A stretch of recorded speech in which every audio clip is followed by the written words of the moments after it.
Official.StreetSmarks@gmail.com is how you want to contact us. Listen to us right here exclusively on YouTube, Street Smark Audio, or fuck with us. Official.StreetSmarks on SoundCloud and IG. Street Smart Fanpage on Facebook, Street_Smarks on Twitter. This is the Christmas show of Street Smart Audio. Yeah. We finally get into some wrestling. Clash of the Champions was the other night. Hot Stuff Hollywood. Did you happen to watch the show? Oh man, this is embarrassing to say because I am the current reigning, defending, and undisputed pay-per-view predictions champion. However, I did not watch the show. I did not even read the results of the show, and I have no idea what happened because I didn't watch any wrestling from WWE after that. And yeah, I don't know how good I did or not. So we're about to find out. Did you watch the show? Absolutely not. And I'm on break too, so I ain't had shit to do. Oh, so shit. I just sat around and did nothing. I could not be bothered. Well, all right then. Fuck it. So opening the show, we had Mojo Rawley defeating Zack Ryder in a singles match. You had who'd you have? You had Mojo. Okay. And I had Zack. Okay. And who won again? Mojo Rawley. Oh, well, all right then. Come on, somebody.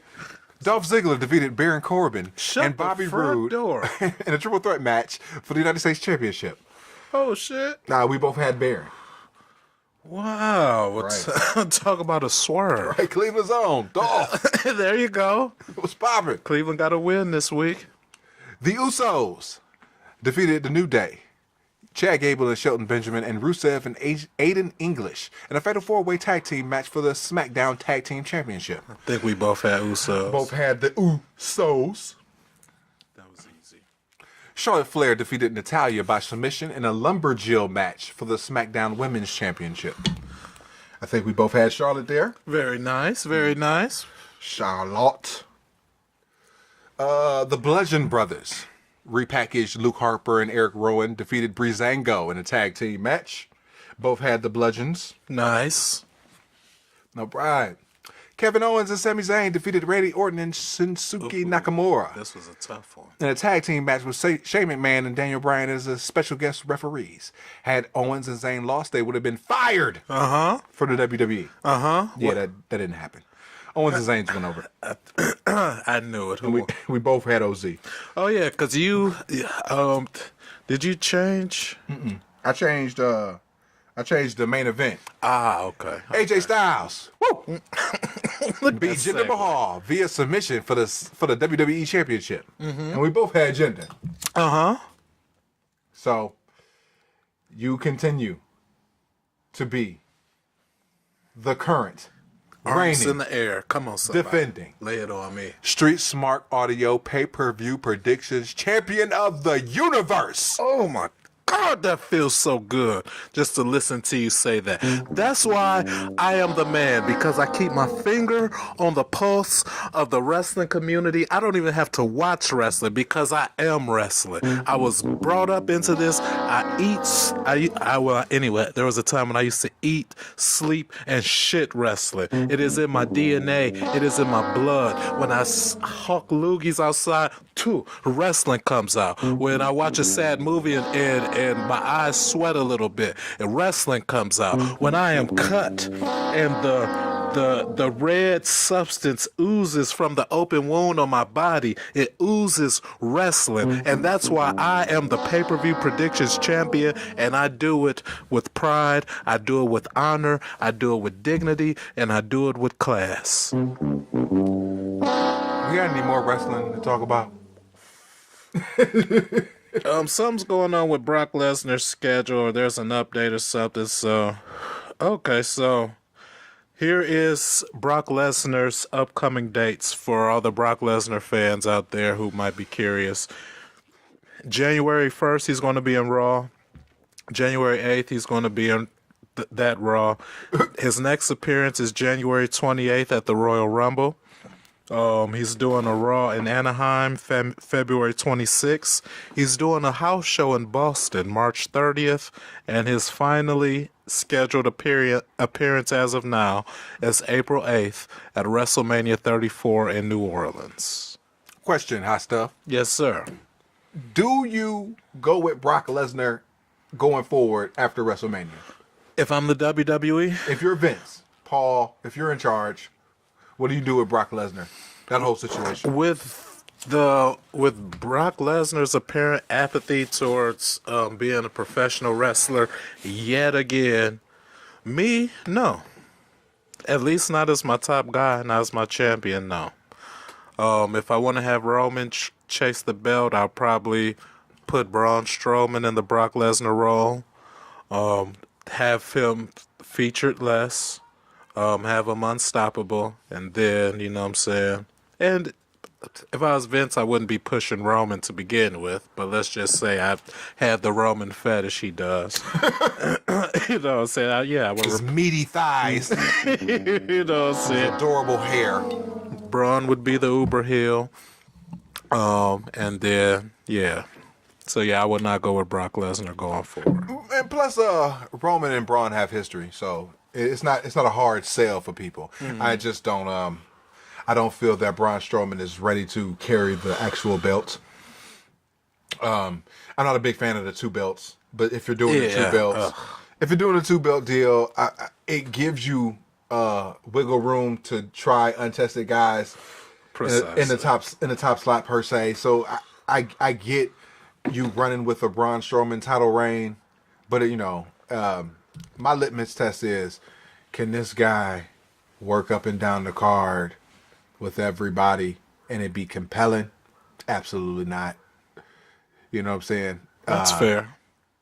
That's the only reason why I would not go with your idea. If I'm Vince, I also do not go with Lesnar going forward.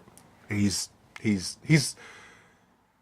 made the money that he's going to make. You know what I'm saying? At this point, you're going to still make money, but it's only going to be the law of diminishing returns. Right. Whereas you're going to make money, but whereas you made $1 million off Brock, hypothetically speaking, at WrestleMania 31, you're going to make $750 at WrestleMania 32.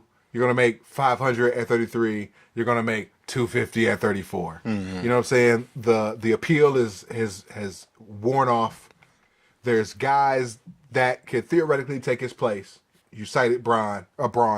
I say Joe. Oh, definitely Joe. These guys could easily take his place and can work the towns.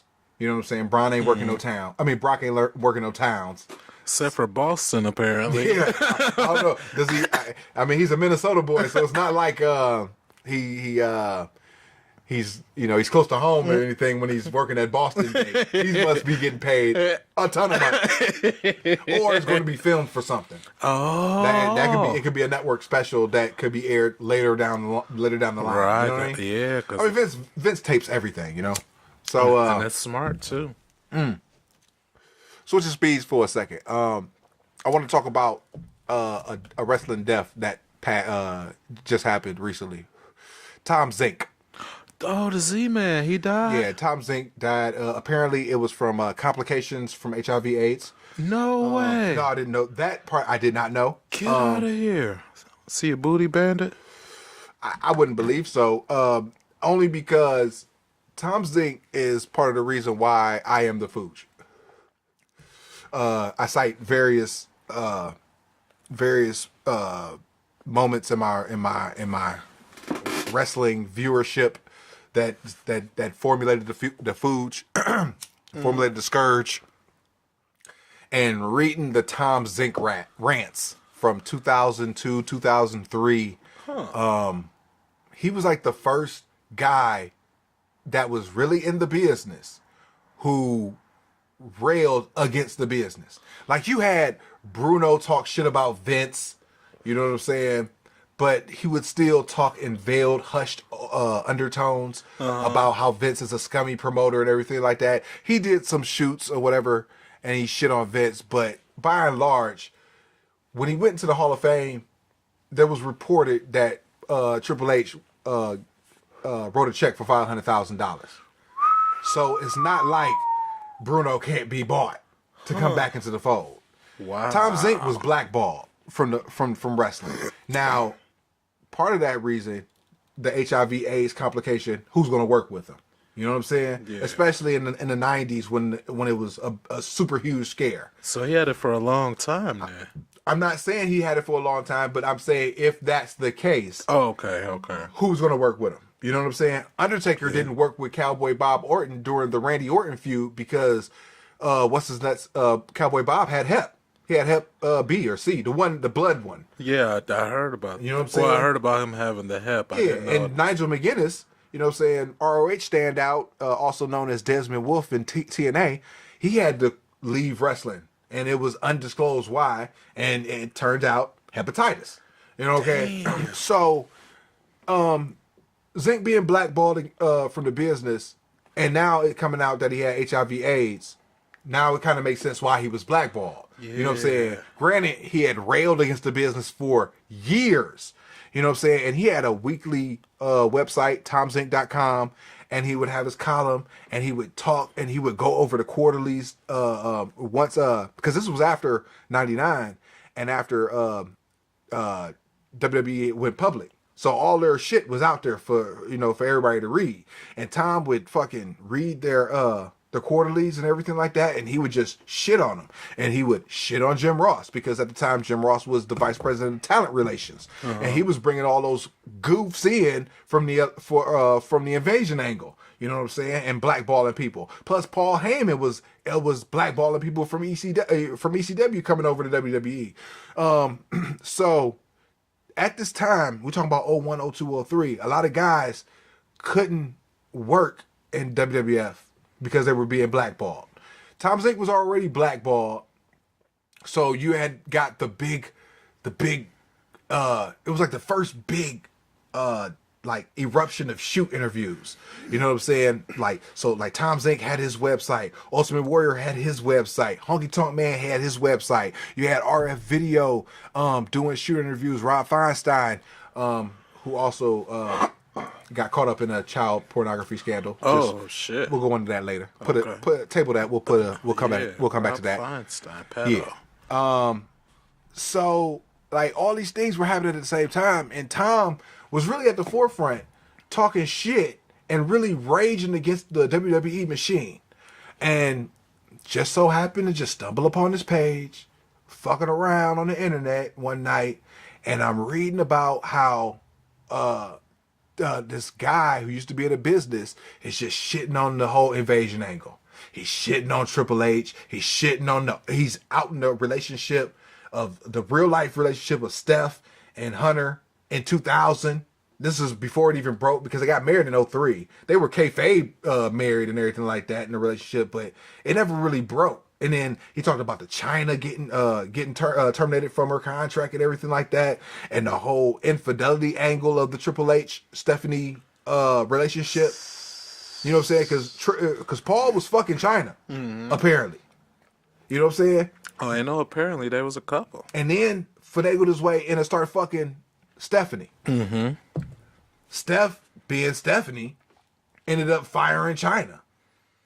And then that's how China started her downhill spiral. You know what I'm saying? Because she was the shit.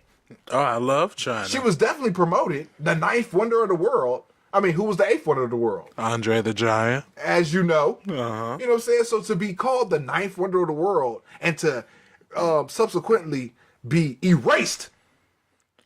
Like she never existed. Never existed.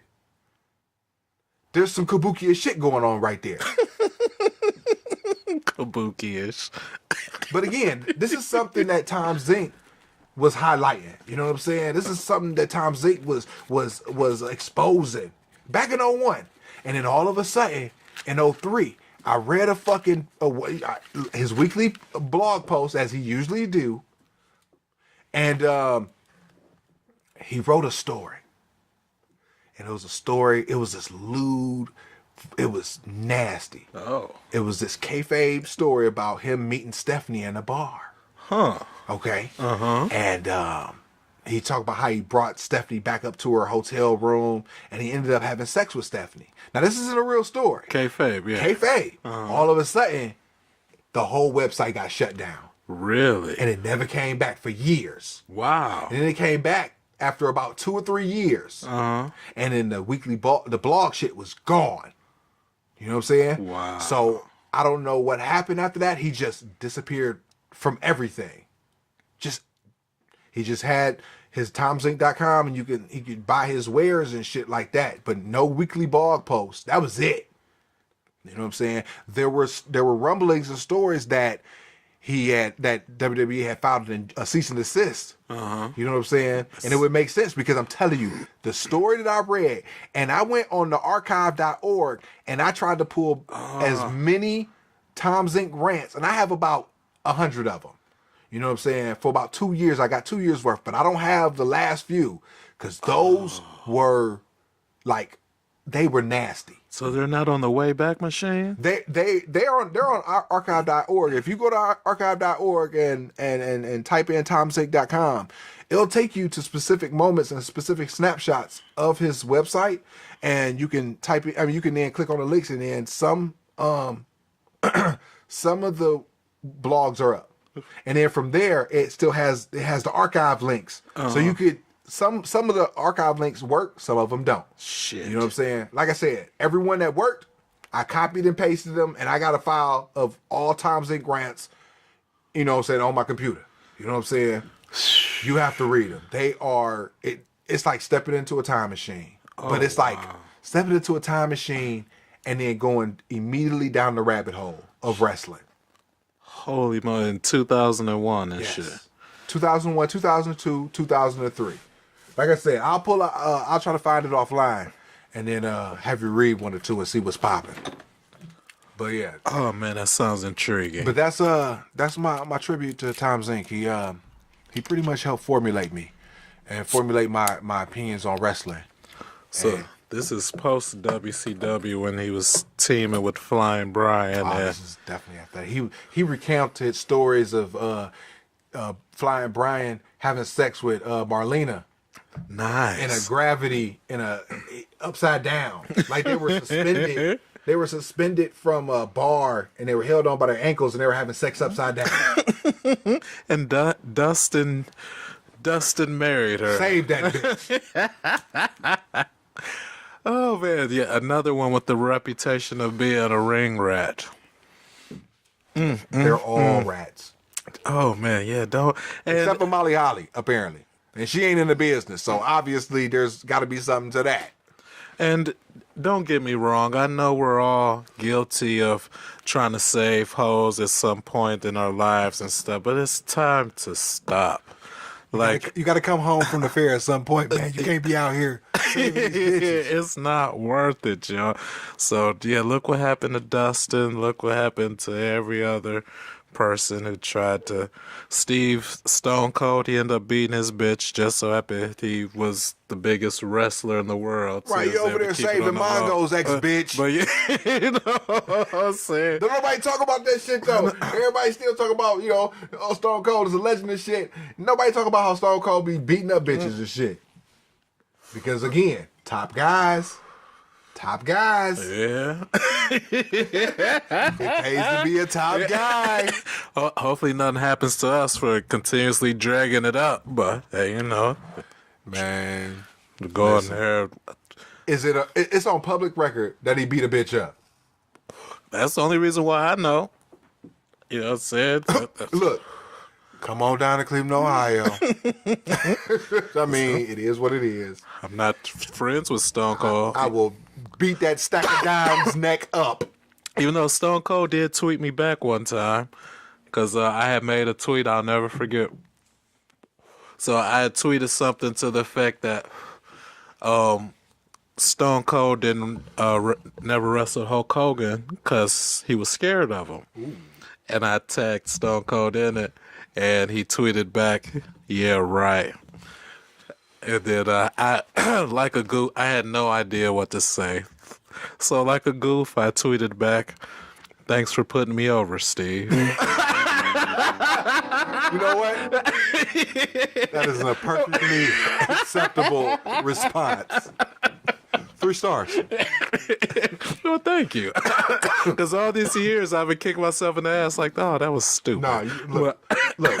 Okay, so say for instance, you went to go shit on Steve Austin. Then he blocks you, or he don't even respond, don't even put you over at all. You just take the shit that he gave you. He put you over. There it is. That's how you gotta look at it. That is some great perspective. That's one of the things. Like, dang, you know how you go back over shit like, damn, I should have did this, I should have said that, I should have fucked them 2 bitches. I should have. Yeah. We gonna come back. Some quick wrestling history. Yeah.